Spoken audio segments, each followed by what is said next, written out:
مہندی اور تاج ڈل گئی مٹیاں تو رل گئی نور باوے قاسم دی مہندی مرادہ بابا چادر بچھا کے مرادہ بابا چادر بچھا کے چن چن کے پاوے قاسم دی مہندی اور تاج ڈل گئی مٹیاں چرل گئی نور باوے قاسم دی مہندی تاج ڈل گئی مٹیاں چرل گئی نور باوے قاسم دی مہندی اور تاج ڈل گئی مٹیاں چرل گئی نور باوے قاسم دی مہندی پتران لوگوں سے جلاؤ قاسم دی پہلا مجلس کراؤ پتران لوگوں سے جلاؤ قاسم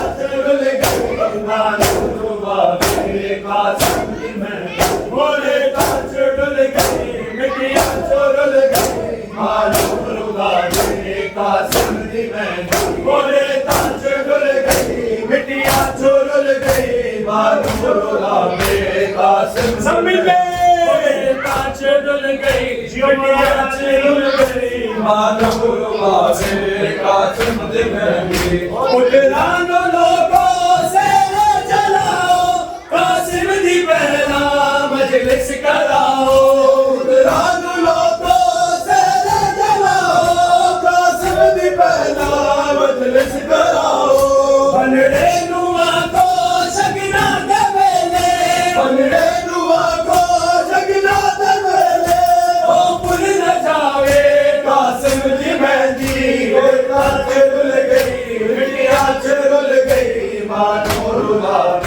قاسم دی مہندی تاج ڈل گئی مٹیاں چرل گئی نور باوے قاسم سب مل کے تاج ڈل گئی مٹیاں چرل گئی نور باوے قاسم دی مہندی سبحان بابا چادر بچھا کے سبحان بابا چادر بچھا کے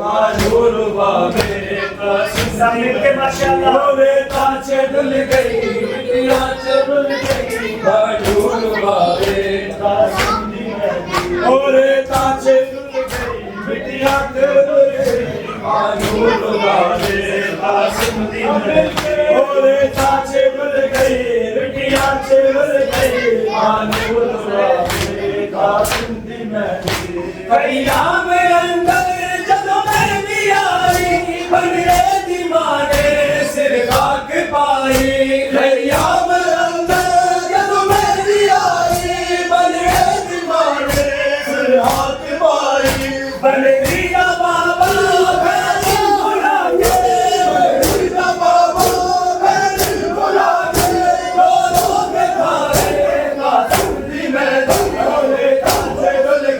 مٹیاں چرل گئی نور باوے قاسم دی مہندی تاج ڈل گئی مٹیاں چرل گئی نور باوے قاسم دی مہندی تاج ڈل گئی مٹیاں چرل گئی نور باوے قاسم دی مہندی تاج ڈل گئی مٹیاں چرل گئی نور باوے مرادہ بابا چادر بچھا کے مرادہ بابا چادر بچھا کے چن کے پاوے قاسم دی مہندی ڈل گئی مٹیاں ڈل گئی نور باوے قاسم دی مہندی